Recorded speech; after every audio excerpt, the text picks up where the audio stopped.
Yes, welcome to our session, Introduction to the REC Code Manager for Price Comparison Websites. So just some brief housekeeping rules. This session is being recorded and the recording will be made available on the portal. If you could please keep any questions until the end, because we might answer them as we go along. And when we do get to the end, if you could raise your hand to ask a question verbally. And in the meantime, please keep your cameras off and remain on mute unless asking a question.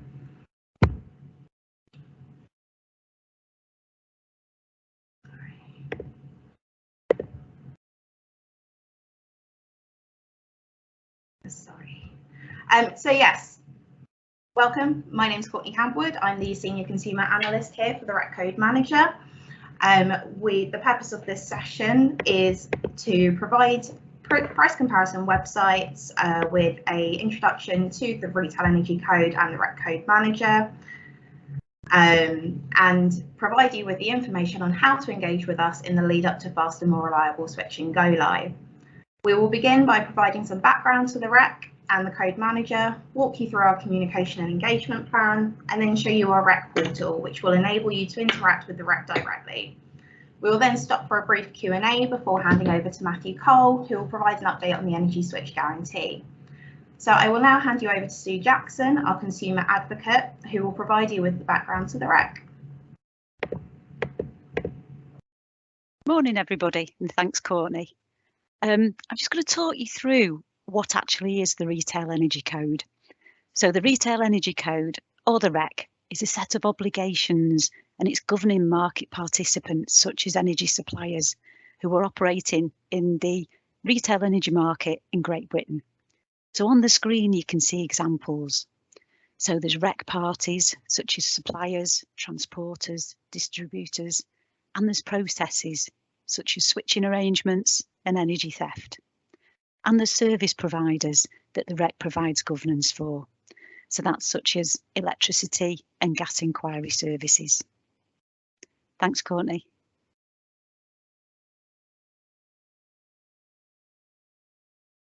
Thank you. So a little bit of information on the background to the Retail Energy Code. So back in 2016, Ofgem launched the significant code review process. And one of the outputs of these reviews was that a new dual fuel Retail Energy Code should be introduced to facilitate the move to faster switching and really to simplify the existing complex and fragmented code arrangements. And this would then become the Retail Energy Code. So REC version 1 was implemented in February 2019, and this provided the governance around the transition to the faster, more reliable switching. Then in September 2021, we went live with REC version 2.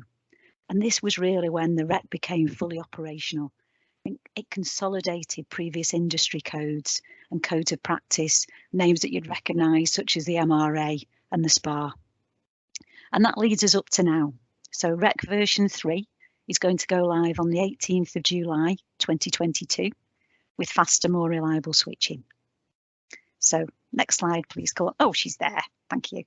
So just a little bit about the governance of the REC, because we've talked about the REC, but this is how it gets together. So the Retail Energy Code Company, or RECO, is a non-profit company, and it was set up in 2019, and its primary objective was to oversee the development of the Retail Energy Code. So they appoint the relevant service providers, including the 3 functions of the REC Code Manager. So the first function is REC Professional Services, who manage the functioning of the REC portal, the service desk, the operational account managers, and the change process. And we sit here as well as the consumer advocacy team. You've then got the REC Performance Assurance, who designed and manage the performance assurance framework. So they look after the qualification and the maintenance processes, such as market entry, market exit, and they assure the performance of REC parties and service providers. And then moving on, REC Technical Services. They manage the EMAR, which is the Energy Market Architectural Repository, and the Digital REC. And they maintain the REC data specification, and they facilitate the integration of the central switching service as well. So while there's 3 separate functions to the code manager, externally it's a one code manager approach, and your entry point to interaction will always be the same. So thank you very much for that. And now I'm going to move on to Courtney, who's going to talk you through the communication and engagement plan. Thanks.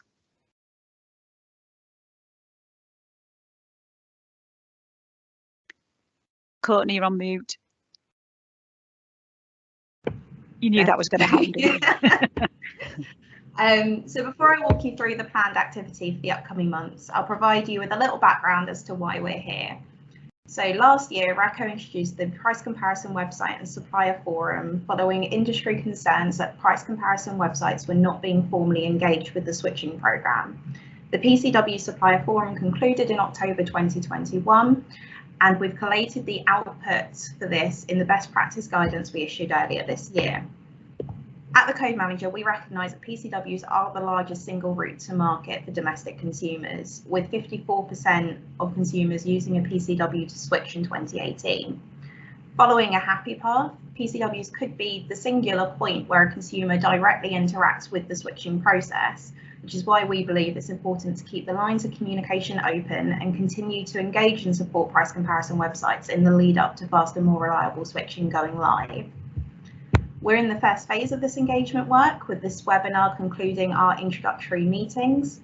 Our TPI portal space is now live, and we will issue communications with you on how to access this after this session.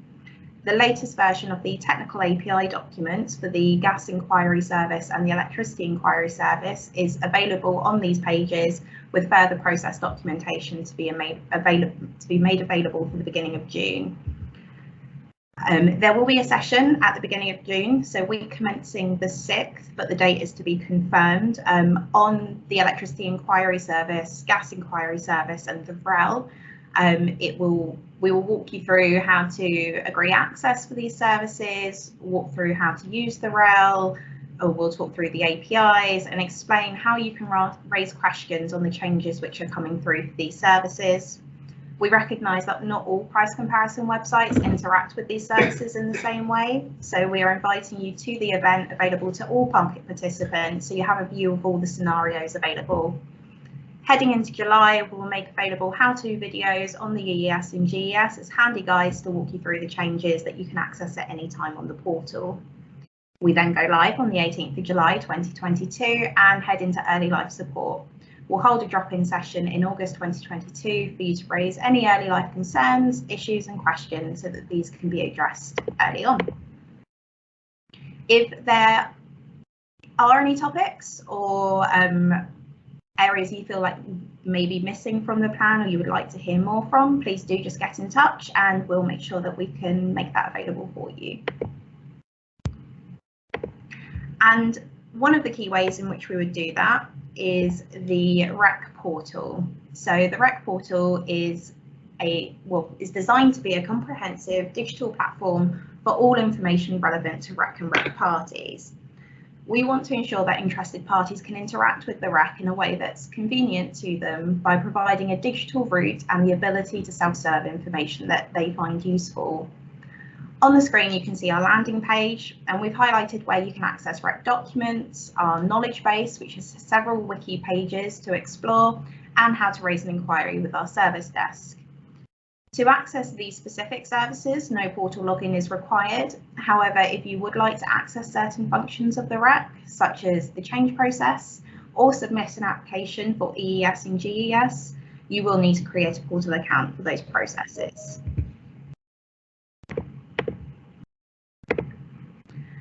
So while you are more than welcome to explore the REC portal to your heart's content, we appreciate that you may not need to see everything or would like a starting point of what may be relevant to you. So we've created a dedicated area within the portal which will hold key documents that we've selected as most likely to be relevant.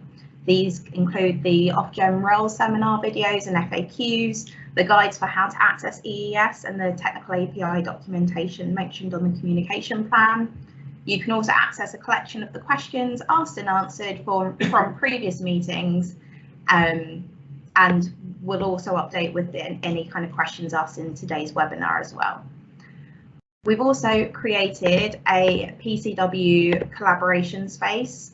So there are certain categories here, and you can raise topics of discussion, threads, comment on questions raised by other site members, and a direct link into the code manager. To access the space, you will need to create a portal account and let the code manager know that you wish to be added as a member. You can do this through the price comparison website's email address that we have been communicating to you with. We've done it this way so that we can control who has access to this specific site, so you can be comfortable raising questions, suggestions and feedback. Of course, you can still contact us through the service desk or via email if you would prefer to. This space will be made available from the 30th of May 2022, so it'll give you time to explore the other aspects of the portal and set up accounts prior to that. So that leads us to the end of the introduction to the code manager. Are there any questions?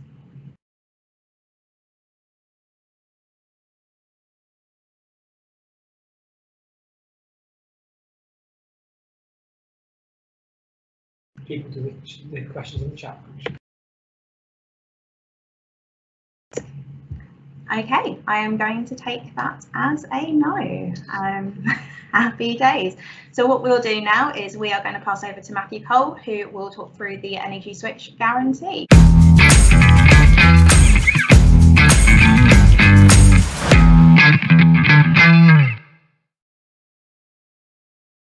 Really lovely to be with you today. I'm joined by Darcy. Darcy, do you want to do your kind of what's your name, where you can start showing it? Yeah, so I'm Darcy. I'm from Energy UK. So I work with Matt Cole on the Energy Switch Guarantee and a few other bits and bobs at Energy UK. Thanks, Darcy.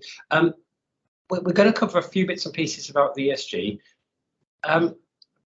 Because there's quite a few bits and pieces we're covering. If you want to ask any questions as you go, please do so, because it's probably easier to ask the question as we're going rather than at the end, if that makes sense, because it's a few seconds.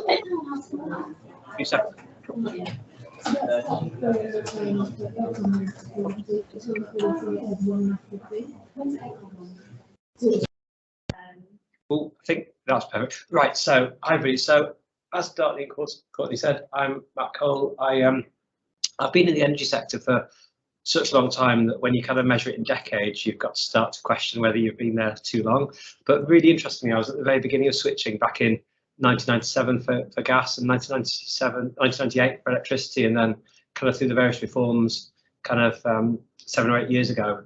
And so it's really exciting about kind of what's happening now, that for the first time in a long time, we're going to get the advent of almost next day switching, which is great because I know it's what customers want. And if I'm really honest, I know it's what the PCWs and other stakeholders have been pushing for a while. So I think it's a really good move for the industry as a whole. So I'm the independent chair of the Energy Switch Guarantee. Although Darcy works for Energy UK, the Energy Switch Guarantee is actually independent of Energy UK. Energy UK provide independent secretariat services for us, but we are different to Energy UK as an organisation. We were launched in 2016, and it's really high level. We're trying to do the same thing as you, really. You know, we're trying to remove barriers which stop customers from engaging in the energy process, specifically around switching. The other thing we're trying to do as well is absolutely improve the customer experience through driving supply performance in this area. And the reason that was really important for us is that, you know, if we go back in a time machine 10 years ago, we're at the tail end of door-to-door sales happening. Lots of terrible stories of people buying products they didn't really understand or not really getting a great experience. And the Energy Switch Guarantee was part of the defence to that. It was to both build confidence in the switching process and to improve supply performance in that area. Back in that time machine, though, 10 years ago, the market was dominated by the Big Six. And so the Big Six, plus Octopus, So, and First Utility, now Shell, were the founder members of the guarantee. And at the moment, our members are here. You can see documented BG, Bull, BDF, E.ON, Octopus, Outfox, Shell, So, and SSE, and also any white labels or other brands that they may use. So, for instance, Sainsbury's within E.ON and Co-op within Octopus, etc. So what is the guarantee as a whole? It's quite a simple thing. It's very much directed at consumers, but it's something where there are a number of metrics where suppliers report their performance against key customer performance metrics every quarter. As an ESG member, suppliers also commit to deliver a number of key customer proposition commitments, all about kind of trying to make the journey and the experience better for consumers. But it's not just a kind of a one-way thing. We don't just kind of get people to report it and do nothing with it. We centrally and independently review that performance, then we formally report that externally quarterly.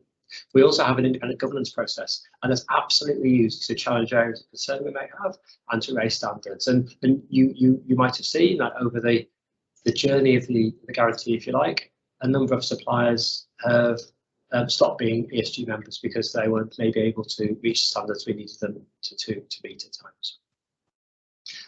As a result, we're really conscious that not all energy suppliers are members of the Energy Switch Guarantee, and that's okay. You know, we're not necessarily representing 100% of all energy suppliers, because the Energy Switch Guarantee is used to signal both the ambition of suppliers to kind of be driving standards up, but also their focus on customers in this space. If you actually look at what's happened though with the performance of the metrics we've captured since we started reporting in 2016, we've seen member performance incrementally improve. And actually what's really interesting is the number of early Energy Switch Guarantee commitments and KPIs have now become license conditions for the rest of the market to adopt. So Ofgem kind of see us at times kind of road testing what may become future license conditions, and that's fine by us. Today, about 80% of energy customers are protected by the guarantee. And our key kind of message, if you want to take one thing away, is, you know, we talk to customers about switching, and is that it's simple and it's speedy and it's safe. Really interestingly, 10 years ago when we started this, we started talking about it. Just go back one second, okay? Yeah, we started talking about this. The big concern from consumers about during the switching journey, the big barrier we were trying to solve was, will my front garden be dug up to lay some new pipes or a new cable to my meter box? You know, the challenges today are different, and that's why actually we're starting to look at how the guarantee should change. Very much the changes we're talking about respond to feedback from stakeholders, and it's really important that we use the impending changes which are coming from both the smart rollout and the FMRS to kind of identify that we do need to kind of do better things for consumers. Next slide, thanks. So the revised guarantee is going to have 3 key commitments. Firstly, a number of performance measures which are going to measure through KPIs based on hard and fast things. But for those qualitative assessments, we also want some quantitative things as well. So there'll be a number of updated commitments, which are very much about driving, improving standards and customer experience. And then underpinning or enveloping, say that word, all of those things will be a really clear governance process, which transparently, need to put my teeth back in today, transparently holds customers, I'm going to start again, which transparently holds suppliers to account to make sure they're delivering for customers what's important. So this will go live at the time that the faster, more reliable switching changes happen.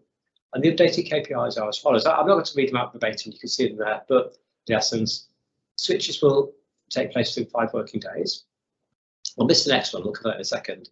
90% of final bills will go out within 6 weeks. 90% of refunds will be issued within 10 working days. Those last 2, they're sort of continue under review, and the aim of the guarantee is that those numbers either increase or the duration reduces, or maybe a hybrid of the 2 to continue to drive up standards. But initially, they will stay as they are. We're also going to monitor the number of complaints as a percentage of all supply changes, because we think that's a really important thing to do. But the second KPI, which I glossed over, is kind of something new for us. And that starts to talk about switching, not just being people going from supplier 1 to supplier 2, but also changing the tariff they take with an existing customer, from an existing supplier, which we know is really important for customers. They've told us that through their research. Next slide, please.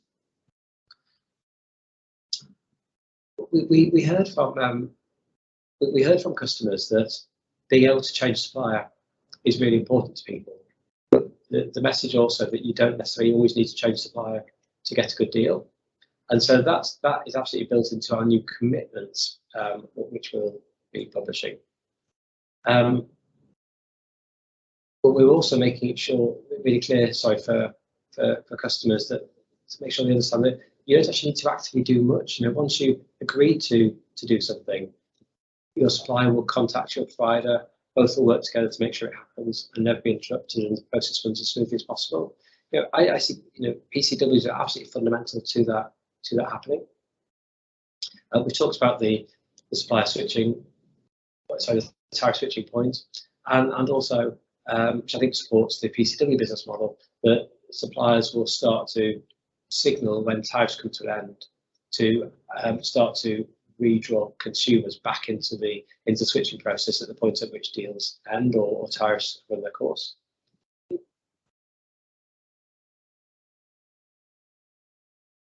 The next sort of set of revised wording is all around switching being speedier than ever before. So really underlining the fact that you can change suppliers within 5 working days after notification has been received. Just to be really clear, that's 5 days to start with. Our members are really clear and keen that 5 days becomes less than 5 days in the near term, not the long term. But also that 5 days isn't right for some customers. In the same way that when you change, and this actually came out through our research actually, when you change car insurance, you don't choose car insurance to start tomorrow. Sometimes you choose car insurance to start from a day in 17 days time, because that's when your existing car insurance policy ends. That's particularly important, so more relevant today than ever before in a rising market when prices are increasing, or actually it's often better to stay on that tariff you're currently on. It's about giving customers choice, after all.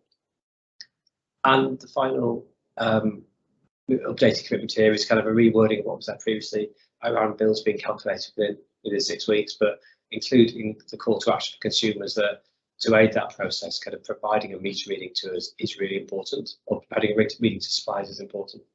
Scotty? But we also know from our research that customers want a really clear message that everything will be kept on track for them. And so we are going to reiterate and keep pointing out that suppliers are going to be making sure that the payments you make will forecast energy usage. We know this comes through as a barrier actually for switching from some consumers, that the fear of getting into debt is a big one, and it is increasing as we enter this cost of living crisis really. And so we're making it really clear that our members don't want customers to run up a big debt, or also actually to run up a big credit balance. This is about kind of making sure customers have got money held to pay the recurring bill, not necessarily to end up in a really big debt or credit perspective. We're also clear that if things go wrong, we'll sort it out. And this is a unique for us point, but we still want to reiterate it because it's really clear for customers. It's important that they get this point. We're here to research that if something goes pear-shaped, a supplier ceases trading, whatever credit you hold with that supplier will be kept safe. It's not, we're not operating outside of the regulatory space. That provision remains. That's got. And the final points are kind of around governance and us being there to help customers.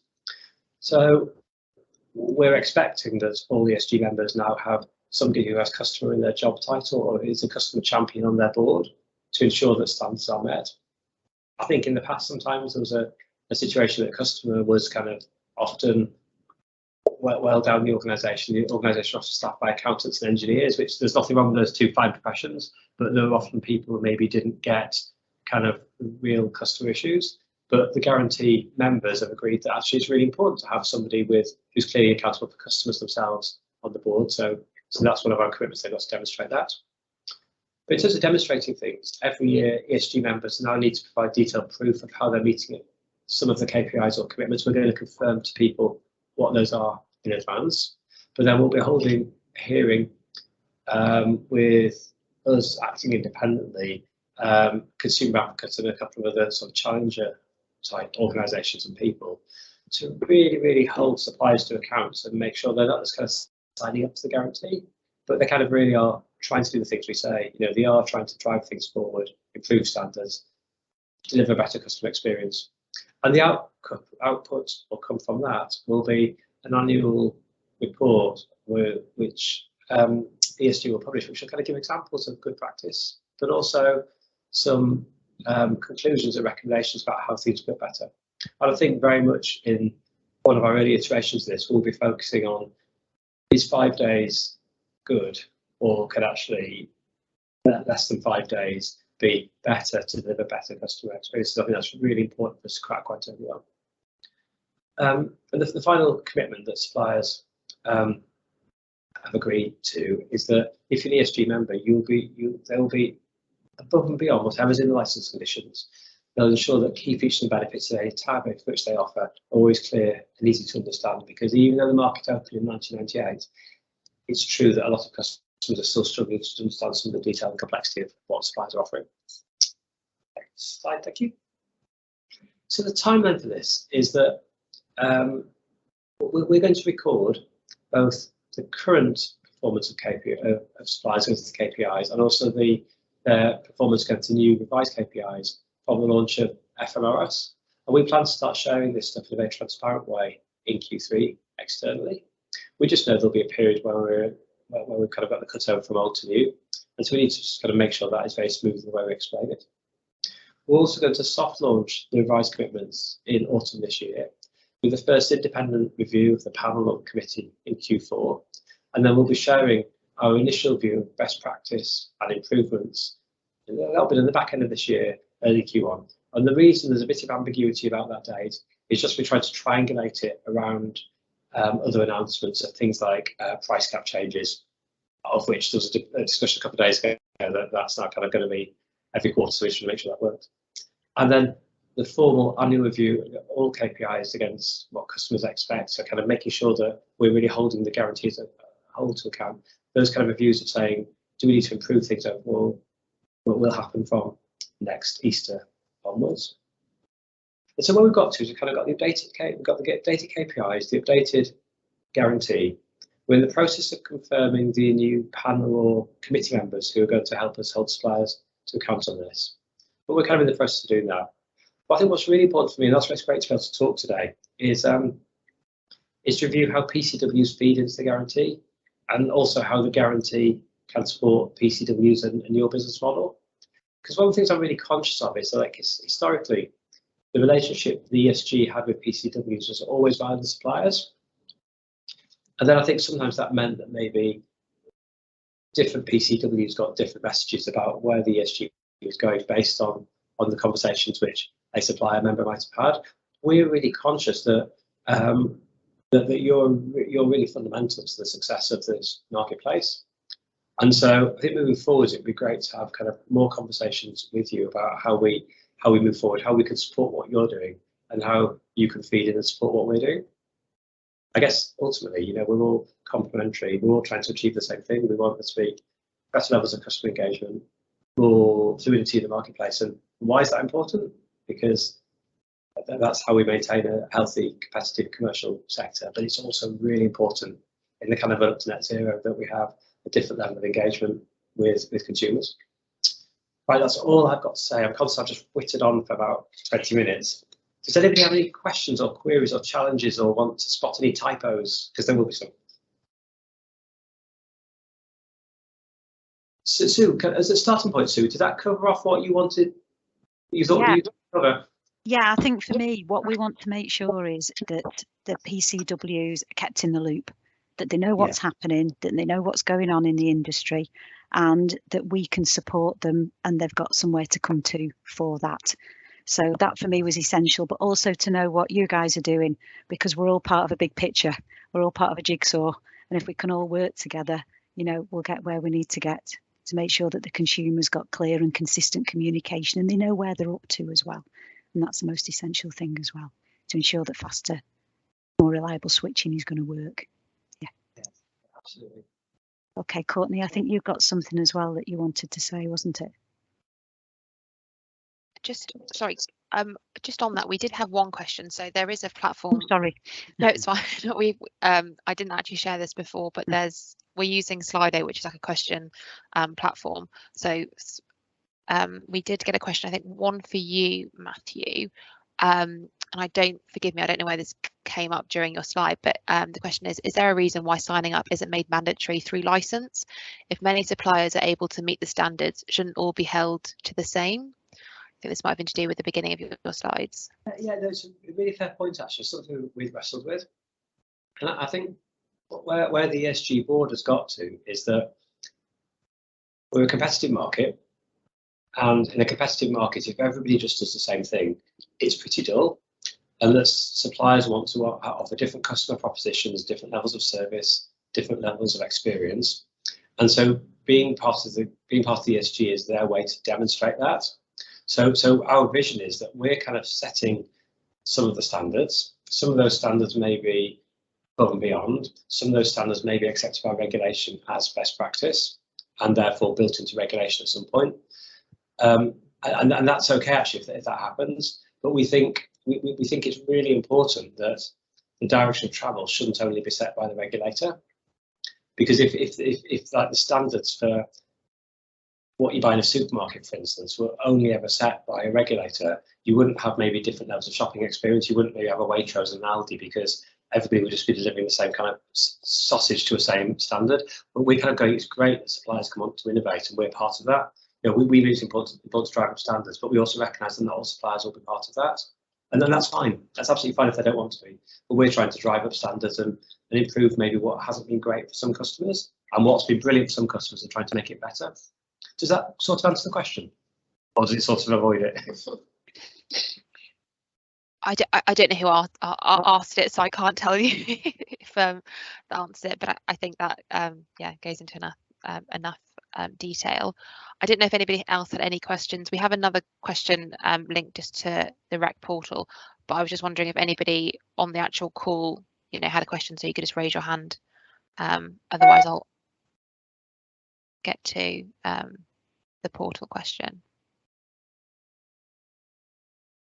So I think in the absence of there being any questions, all I would say is that people want to understand more about the guarantee.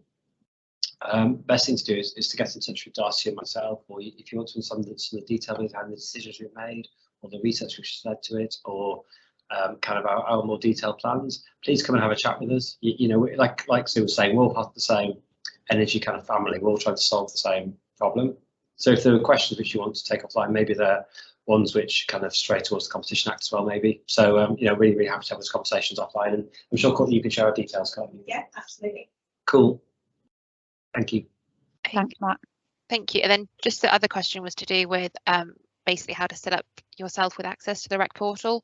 So it's fairly straightforward. You just type in www.recportal, and then there's a sign in tab at the top right hand side, and on there you can just sign up there, and all you'll just need is an email address, and then you'll automatically then get your account. So I'm hoping that answers that one. Is there anything else, Courtney? Otherwise I'll just invite people to do the survey. No, there's nothing else. I will be providing URLs and links to the portal after the session, so you won't need to search Google. I'll send those across to everybody. And I think if anybody's got any other questions that they think of after they've gone off the call, because you sometimes do, please don't hesitate to get in touch with us, and we'll see what we can do to try and get answers for you. Okay, thank you. Perfect, thank you. Yeah, so on the screen you'll be able to see a QR code. You can either scan that on your smartphone and that will take you to the survey, or you can go into slido.com and then you just type in that number. Or alternatively, I think some of you who've been joining on Teams through your browser or desktop, you'll see an S at the top of the screen. If you click that, that'll take you through as well. And it's just a super quick survey just to see how useful you found it, and if there's any other additional comments or questions, we'd really appreciate them, and it kind of builds how we go forward with events and how we communicate with you. So yeah, any feedback would be appreciated. But I'll leave it on the screen so people can join that, and that's open kind of the rest of the day. So if you want to come back to that, that's absolutely fine. And I think that's it. Courtney, anything else from you? Sue, Matt? No, I'm fine. Just to say thank you to everybody for attending this morning. Thanks very much.